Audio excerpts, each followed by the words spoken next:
VF-0 Phoenix. The VF-0 Phoenix was the first true variable fighter to enter service before the original Space War. It appeared in Macross 0 and acted as the bridge between early experimental aircraft and the legendary Valkyries that followed. Although it lacked advanced systems found in later machines, it proved that a transformable fighter could succeed in real combat. The VF-0 also introduced many ideas that became standard in future generations, making it one of the most important aircraft in Macross history. VF-1 Valkyrie. The VF-1 Valkyrie became the symbol of the Macross franchise after appearing in the original Superdimension, Fortress Macross. Designed after humanity recovered alien over-technology from the crashed ASS-1 spacecraft, it was built to fight the giant Zentradi. The VF-1 could transform between fighter, Gerwalk, and Batroid modes, allowing it to perform as both a jet and a humanoid combat machine. Its success established the basic design philosophy that nearly every later Valkyrie would follow. VF-4 Lightning III. The VF-4 Lightning III entered service after the events of the First Space War and represented one of the earliest attempts to improve on the VF-1. It offered higher speed, better maneuverability, and stronger performance in space while keeping the familiar transformation system. Although it rarely appeared as the main fighter in animated series, it became an important part of expanded Macross lore and served during humanity's early deep space colonization efforts. VF-5000 Star Mirage. The VF-5000 Star Mirage was developed as an affordable successor for military forces that did not require the newest technology. It balanced respectable combat ability with lower production costs, making it practical for widespread deployment across the growing colony fleets. While never as famous as frontline Valkyries, it demonstrated that dependable mass production fighters remained essential for protecting and expanding human settlements. VF-11 Thunderbolt. The VF-11 Thunderbolt became the standard mainline Valkyrie during the era of Macross Plus and Macross 7. It emphasized reliability, ease of maintenance, and versatility instead of pushing extreme performance. Thousands were produced for fleets throughout human space, making it one of the most common variable fighters ever built. Although elite pilots often flew more advanced machines, the VF-11 carried the burden of everyday military operations. YF-19.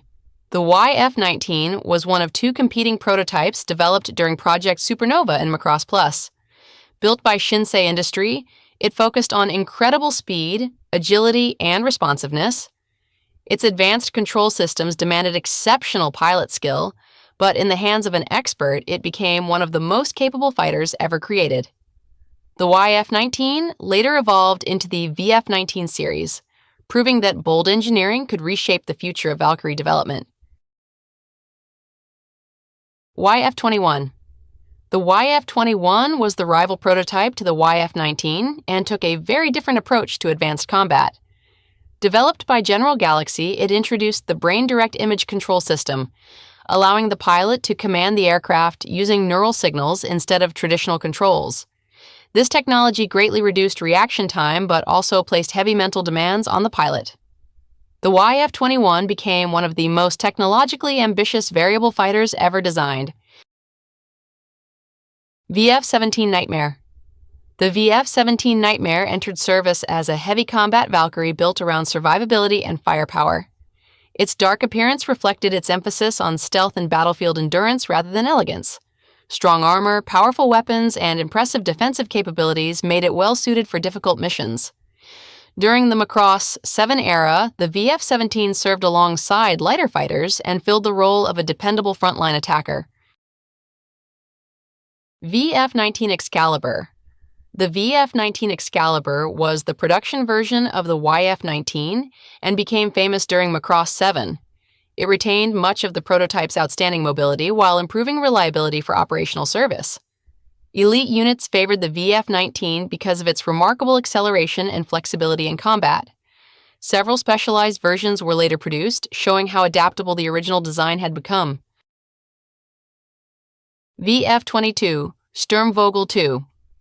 The VF-22 Sturmvogel II evolved from the YF-21 and carried forward many of its advanced technologies. It continued using sophisticated electronic systems while refining the aircraft for military deployment. The VF-22 excelled in both space and atmospheric combat and was often assigned to elite squadrons. It demonstrated that experimental technology could eventually mature into dependable operational equipment. VF-171 Nightmare Plus. The VF-171 Nightmare Plus served as the standard military fighter during the events of Macross Frontier. It was based on the earlier VF-17, but featured modern avionics, improved engines, and greater operational flexibility. While newer elite Valkyries attracted more attention, the VF-171 remained the backbone of new United Nations forces. Its dependable performance highlighted the continuing need for practical mass production fighters. VF-25 Messiah.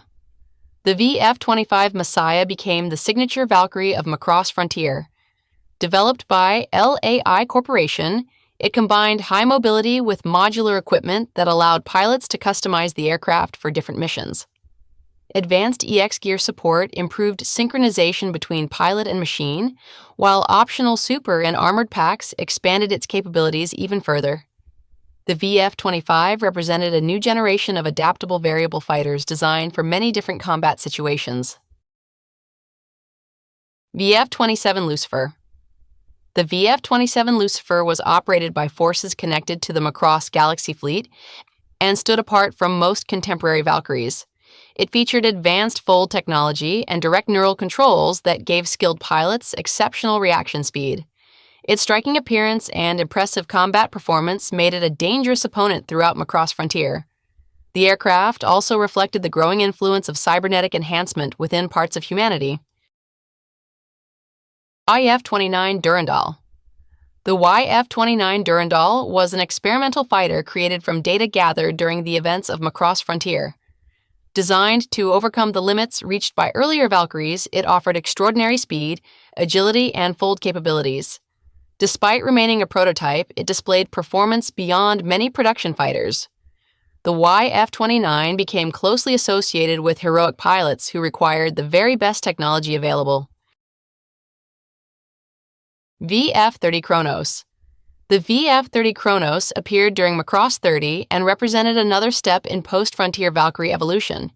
It was built as a flexible multi-role aircraft capable of adapting to different operational needs. While not produced on the same scale as other models, it demonstrated continued refinement of variable fighter technology as humanity expanded deeper into the galaxy. VF-31 Siegfried. The VF-31 Siegfried became the primary Valkyrie of Macross Delta. Designed by the Zeus organization, it emphasized agility, precision, and teamwork. The aircraft worked closely with the tactical sound unit Valkyrie, whose songs played a vital role in countering the VAR syndrome affecting entire populations. Different pilots flew customized versions of the VF-31, allowing each machine to match individual flying styles while supporting coordinated squadron tactics. SV-51.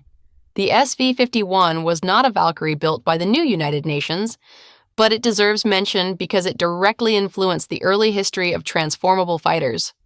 Developed by the Anti-UN Alliance in Macross Zero, it competed with the VF-0 during humanity's first generation of variable fighter combat. The SV-51 emphasized speed and heavy firepower while demonstrating that multiple nations could independently develop transforming aircraft using recovered alien technology. Its rivalry with the VF-0 helped shape the future direction of Valkyrie design across the Macross universe.